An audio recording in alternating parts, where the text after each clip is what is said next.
آپ صلی اللہ علیہ وسلم نے زندگی گزارنے کا ہر طریقہ بتلایا۔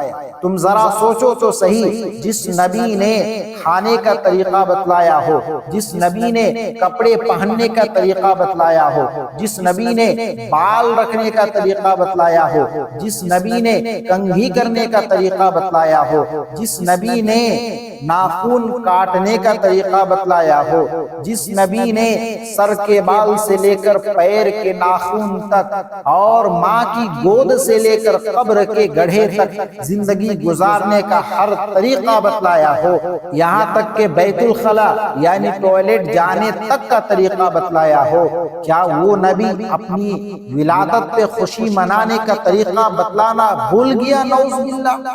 کیا وہ نبی اپنی ولادت کے دن کیا کرنا ہے اور کیا نہیں کرنا یہ بتلانا بھول گیا؟ نعوذ باللہ۔ ایسا نہیں ہو سکتا، بلکہ آپ صلی اللہ علیہ وسلم نے اپنی ولادت کے دن روزہ رکھ کر کے یہ بتلا دیا کہ یہ دن عید کا دن نہیں ہے، یہ دن جھنڈیاں لگانے کا دن نہیں ہے، یہ دن اس طرح خوشی منانے کا نہیں ہے۔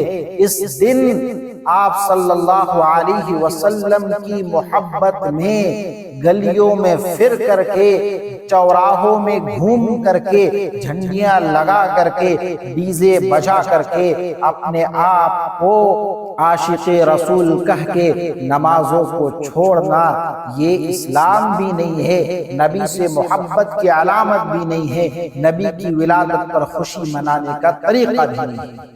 میرے عزیز دوستو، ہم اور آپ گلی محلوں کو سجا رہے ہیں، آج مسجدیں ویران ہیں، ہم اور آپ گلی محلوں میں گھوم رہے ہیں، پھر رہے ہیں، لیکن مسجدوں کی طرف کس کی نظریں ہیں؟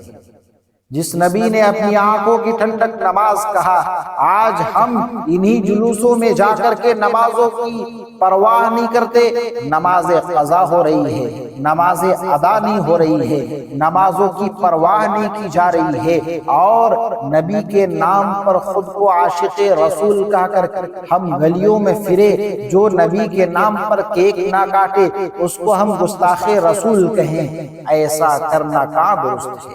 میرے عزیز دوستو، دین کس چیز کا نام ہے، اسلام کس چیز کا نام ہے، اس بات کو سمجھنے کی کوشش کرو۔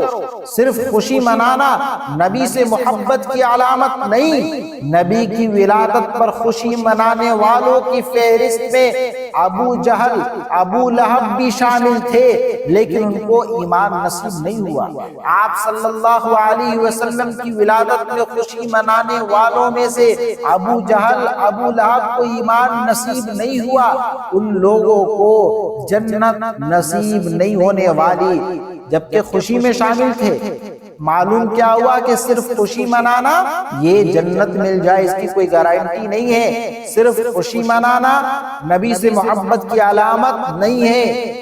اور حضرت بلال رضی اللہ تعالیٰ عنہ کو دیکھو، نہ ان کا خاندان نبی کے خاندان سے ملتا ہے، وہ کہاں حبشی اور ایک غلام ہونے کے باوجود جب نبی کی غلامی میں آتے ہیں، جب حضرت بلال رضی اللہ تعالیٰ عنہ نبی کی سیرت اور سنت کو اپناتے ہیں، نبی کی زندگی کے مطابق اپنی زندگی کو ڈھال لیتے ہیں، نبی کی غلامی میں آنے کے بعد آپ صلی اللہ علیہ وسلم نے کیا فرمایا کہ میں جنت میں سواری پہ سوار ہوں، میری سواری اور میرے براق کی رسی پکڑ کر کے بلال جنت میں چل رہے ہیں، بلال کے قدموں کی آہٹ جنت میں سنائی دے رہی ہے۔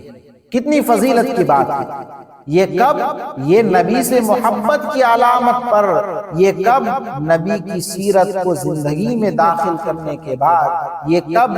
نبی نے جس نماز کو اپنے آنکھوں کی ٹھنڈک کہا، اس نماز کو خشوع اور خضوع کے ساتھ پڑھنے کے بعد، نبی کے تکلیف کو اپنی تکلیف، نبی کی مصیبت کو اپنی مصیبت، نبی کے خوشی کو اپنی خوشی سمجھنے کے بعد، آج ہم عاشق رسول کہتے ہیں۔ اپنے آپ کو دل میں ہاتھ رکھ کر کے بتلاؤ اور خود اپنے دل سے پوچھو، خود اپنے آپ سے پوچھو، کیا ہم عاشق رسول ہیں؟ جس نبی نے نماز کو اپنے آنکھوں کی ٹھنڈک کہا، ہم ذرا اپنے گریبان میں جا کے، میں صرف آپ کو نہیں کہہ رہا، میں اپنی ذات کو بھی کہہ رہا ہوں کہ کیا ہم اور آپ نبی کی آنکھوں کی ٹھنڈک، نماز کو مضبوطی کے ساتھ، اہتمام کے ساتھ، پابندی کے ساتھ نماز قائم کر رہے؟ نہیں۔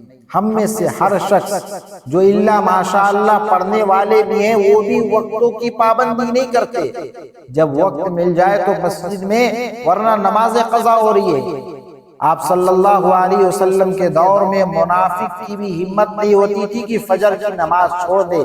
آج ہم اپنا حال دیکھیں اور پھر ہم سوچیں کہ ہم کیا کر رہے ہیں۔